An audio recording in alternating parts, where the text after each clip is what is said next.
Boss हमें यहाँ कोई देख लेगा। नहीं अनवी, तुम चिंता मत करो, हमें यहाँ इस कार में कोई नहीं देखेगा। उसके बाद हम दोनों ने अपना सब कुछ खोल दिया और वही कार के अंदर ही चालू हो गए। लेकिन फिर हेलो दोस्तों, मेरा नाम अनवी है, उम्र 23 साल, एक साधारण सी लड़की जो दिल्ली के एक कॉर्पोरेट ऑफिस में जूनियर एग्जीक्यूटिव की नौकरी करती है। काम के शुरुआती दिनों में बस यही सपना था कि टाइम से ऑफिस जाऊं, अपना काम करूं और फिर घर लौट आऊं। लेकिन धीरे धीरे कुछ चीजें बदलने लगी। हमारे ऑफिस के एमडी करण राठौड़, एक ऐसा नाम जो हर लड़की के दिल की धड़कनों में कहीं न कहीं धंसा होता। वो सिर्फ खूबसूरत नहीं थे, रहस्यमयी भी थे। वो अपनी जगह से ज्यादा हिलते नहीं थे, लेकिन अगर कभी उनका चेहरा मेरी तरफ उठता था तो उनकी आंखें कुछ कहती थी। कोई भी लड़की ये माने या ना माने, मगर करण सर का मुझे देखना कुछ अलग था। कई बार ऐसा हुआ कि मीटिंग रूम में सब लोग बैठे होते और सर अपनी बात रखते, लेकिन उनकी नजरें बस मुझे पड़ रही होती। उनके बोलने का तरीका, आँखों की चाल और उनके होठों के बीच आती वो हल्की मुस्कान, मैं समझ नहीं पाती थी कि वो सब कुछ काम से जुड़ा है या मुझसे। एक दिन शाम को मीटिंग लेट हो गई, बारिश हो रही थी और मैंने रिक्वेस्ट की कि मैं ऑफिस से जल्दी निकल जाऊं, लेकिन सर ने मुझे रोक लिया। अनवी, उन्होंने मेरी ओर देखते हुए कहा, इतनी बारिश में निकलोगी कैसे? कोई पर्सनल ट्रांसपोर्ट है तुम्हारे पास? मैंने हिचकिचाकर सिर हिलाया। नहीं सर, ऑटो लूंगी। ऑटो? वो मुस्कुराए। इतनी बारिश में तो ऑटो वाले खुद छाता लेकर बैठे होंगे। मैं हंसी नहीं, बस झेम गई। ठीक है, उन्होंने कहा, तुम्हें मैं छोड़ देता हूँ। मैं कुछ बोल ही नहीं पाई। सर, आप? मेरी आवाज हल्की कांप रही थी। हाँ, मैं। टेंशन मत लो, ऑफिस कार है और ड्राइवर नहीं आया आज, मैं खुद चला लूंगा।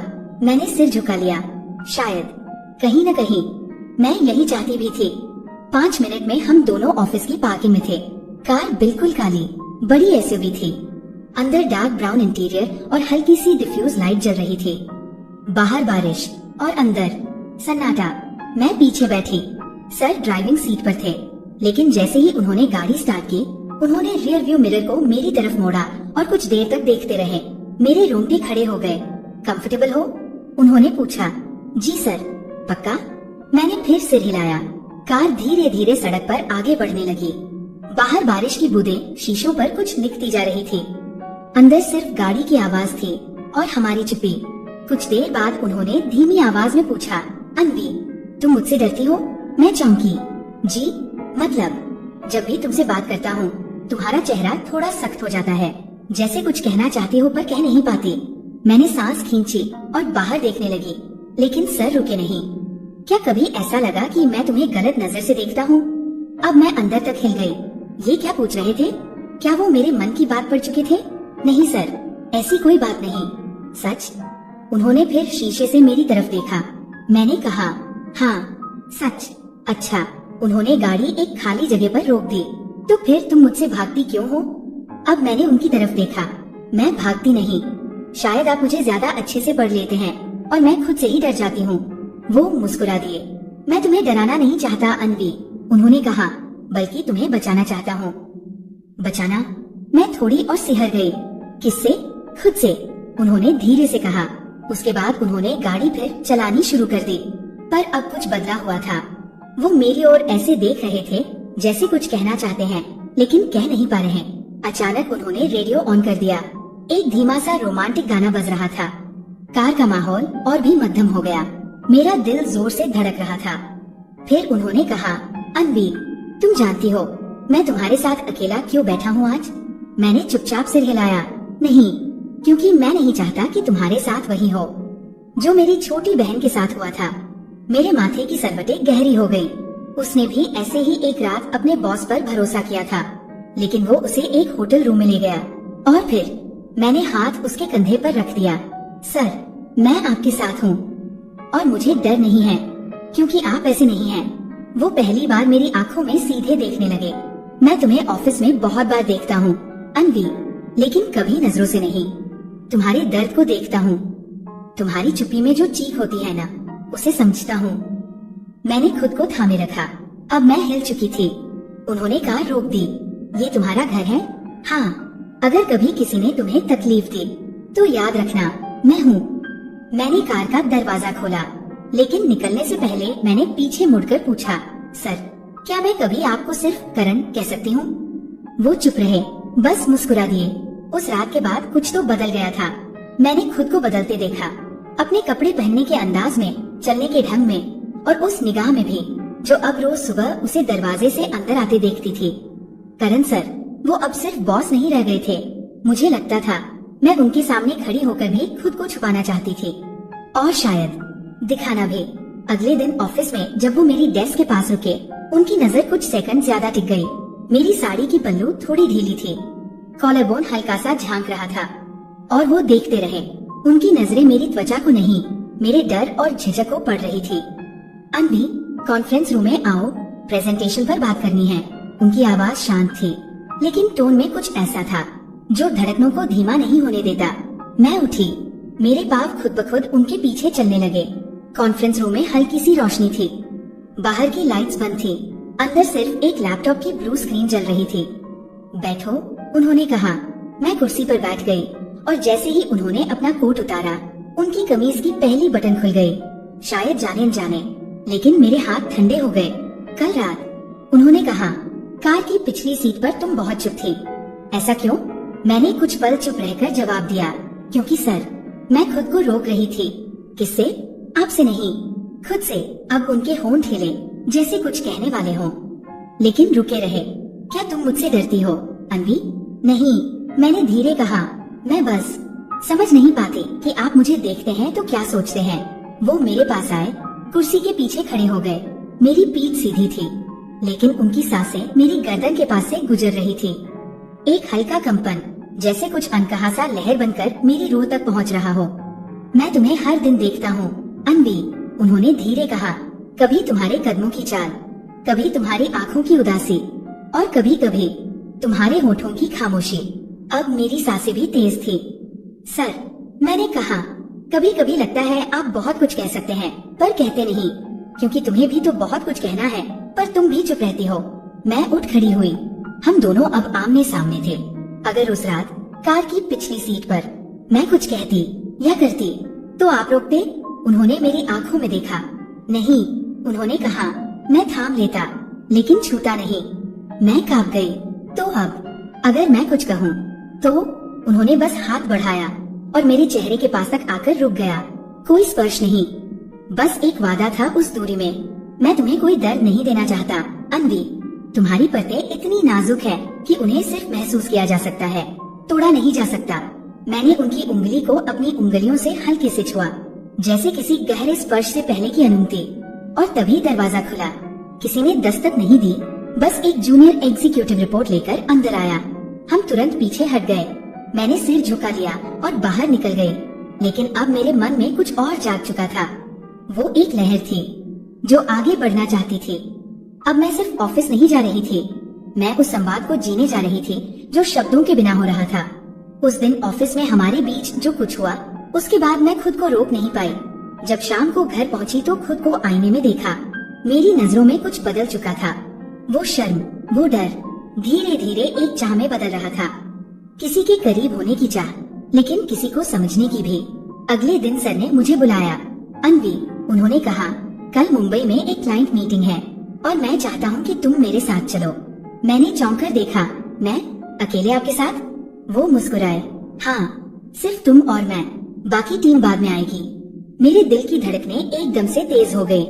ऑफिस के बाकी लोगों की नजरों में तो ये सिर्फ एक ऑफिस ट्रैवल था, लेकिन मेरे लिए ये कुछ और था।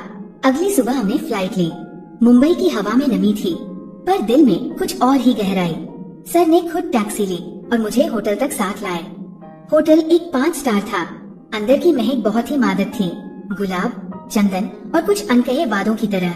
तुम्हारा रूम मेरे बगल में है, उन्होंने कहा। मैंने सिर्फ सिर हिलाया। रात को 8 बजे मीटिंग थी। हम दोनों लॉबी में मिले। मैं ब्लैक साड़ी में थी। करण सर ने मुझे देखकर जो नजरें उठाई, वो नजरें कपड़ों से ज्यादा मेरे अंदर की बेचैनी को उतारने लगी।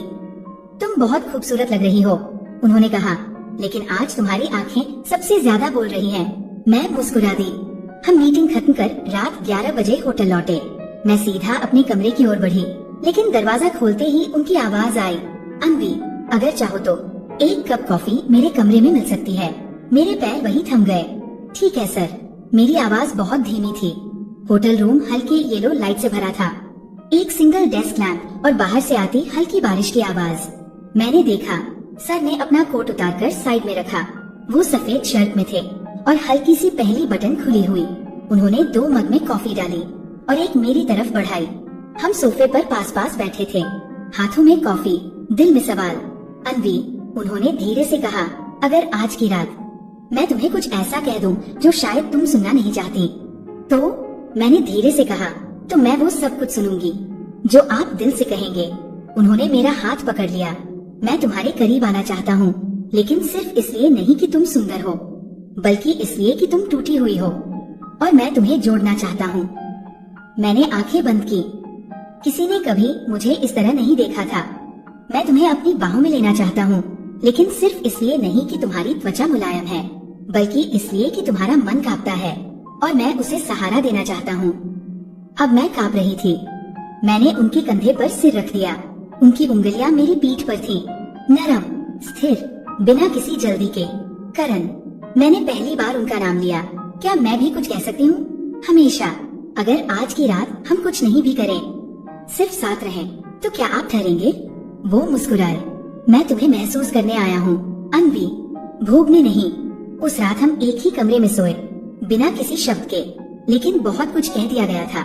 मैंने पहली बार किसी पुरुष के साथ बिस्तर बांटा, बिना शर्म के, बिना डर के, सिर्फ एक सपोर्ट के साथ। उनकी बाहों में सिर रखकर जब मैं सोई तो लगा ये पिछली सीट नहीं थी, ये तो मेरी जिंदगी का सबसे सुरक्षित कोना था।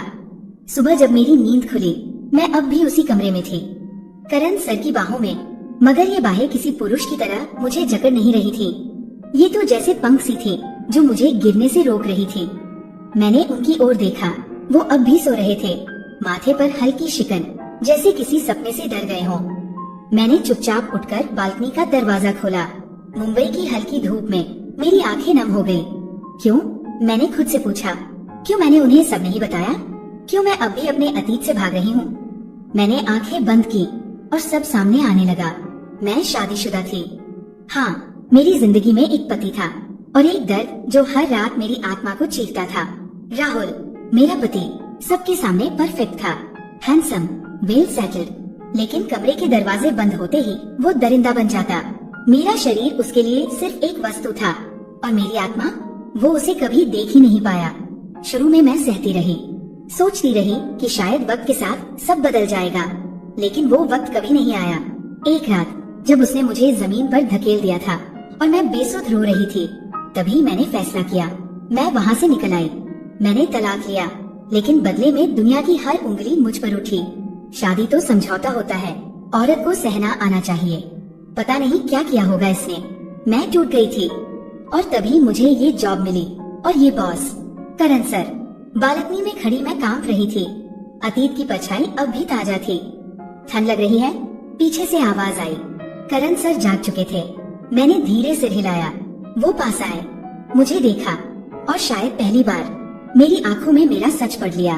तुम कुछ छुपा रही हो, अनवी, मैंने धीमे से कहा। कभी कभी सच भी डरावना होता है, तो बोल दो। उन्होंने कहा, मैं सुन लूंगा। मैंने सब कह दिया। शब्दों में बहुत कुछ नहीं था, लेकिन हर आंसू, हर रुकती सांस मेरी कहानी सुना रही थी। जब मैंने बोलना बंद किया, वो बहुत देर तक चुप रहे। फिर उन्होंने कहा, अब मेरी बारी है, अनवी। मेरी एक बेटी थी, उन्होंने कहा, प्यारी सी, तुम्हारे जैसी ही। नाम था आशी। वो बहुत बातूनी थी। मुझसे कहती थी, पापा, जब मैं बड़ी हो जाऊंगी तो आपके ऑफिस में काम करूंगी। पर एक दिन, एक एक्सीडेंट में मैं उसे खो बैठा। उनकी आंखें अब भी नम थीं, जैसे हर शब्द के साथ उस हादसे की तस्वीरें लौट रही थी। उसके बाद मैं एकदम खाली हो गया। अनवी, घर, रिश्ते, बिजनेस, सब था, लेकिन दिल से कुछ नहीं बचा। और फिर तुम आई। मैंने सिर उठाकर देखा। तुम्हारी बातें, तुम्हारी चुपिया, तुम्हारा टूटा हुआ आत्मविश्वास, सब कुछ मुझे आशी की याद दिलाता था। मैं कांप गई। मैं तुम्हें चाहता था, हाँ, पर उस तरह नहीं जैसे दुनिया सोचती है। मैं तुम्हें सहेजना चाहता था। मैं तुम्हारा बॉस हूँ, लेकिन दिल से मैं तुम्हारा संभालने वाला बन गया था। मेरे होंठ थरथरा गए। मैंने पूछा, तो फिर? उस रात कार की पिछली सीट पर आपने मुझे रोक क्यों दिया? क्योंकि उस पल तुम लड़की नहीं थी, एक टूटी हुई बच्ची थी। और मैं एक बाप की तरह डर गया था कि कहीं तुम्हें और चोट न दे बैठो। उस पल मेरे सारे सवाल, मेरी सारी उलझने एक आंसू की शक्ल में बाहर निकल आई। मैंने उनके सीने से लगकर खुद को रोकने की कोशिश की, लेकिन वो बाहें अब खुल चुकी थी। उस दिन के बाद कुछ तो बदल गया था, लेकिन बाहर से नहीं, हमारे भीतर से। अब मैं जब ऑफिस जाती थी तो करण सर की नजरों में वो सवाल नहीं होते थे जो पहले थे। अब वहाँ सिर्फ एक अजीब सी शांति होती थी, जैसे हम दोनों एक दूसरे को समझ चुके हों। बिना कहे हमारी मीटिंग्स अब भी होती थी, पर अब उनमें कागज कम और खामोशी ज्यादा होती थी। लोग देखते थे, बातें भी करते थे। बॉस और सेक्रेटरी के बीच कुछ तो है। सुना है मुंबई में एक ही कमरे में थे। अब प्रमोशन तो पक्का है उसका, लेकिन हमें अब इन बातों से फर्क नहीं पड़ता था। एक शाम जब ऑफिस जल्दी खत्म हो गया, मैं टेरेस पर खड़ी थी। सूरज ढल रहा था। करण सर मेरे पास आए। तुम आजकल बहुत शांत हो, अच्छा है ना? हाँ, लेकिन कहीं खोई रहती हो। मैंने उनकी तरफ देखा। करण, क्या हम ऐसा ही रह सकते हैं? मतलब न किसी नाम में, न किसी बंधन में, बस यूं ही पास पास, अलग अलग होकर भी एक। उन्होंने मुस्कुरा कर कहा, हम पहले ही एक हैं अनवी। कभी बेटी की तरह, कभी दोस्त की तरह, कभी एक अधूरे रिश्ते की तरह, लेकिन सबसे पहले एक इंसान की तरह जो दूसरे इंसान को टूटने नहीं देना चाहता। तो दोस्तों, ये कहानी यहीं पर खत्म होती है। उम्मीद है कि आपको अच्छी लगी होगी। अगर ये कहानी आपको पसंद आती है तो इस वीडियो को एक लाइक और हमारे इस चैनल कहानी स्ट्रीम को जरूर सब्सक्राइब करिएगा। और हाँ, बेल आइकन को ऑल पर सेट करना मत भूलिएगा। हम मिलते हैं अगले वीडियो में। धन्यवाद।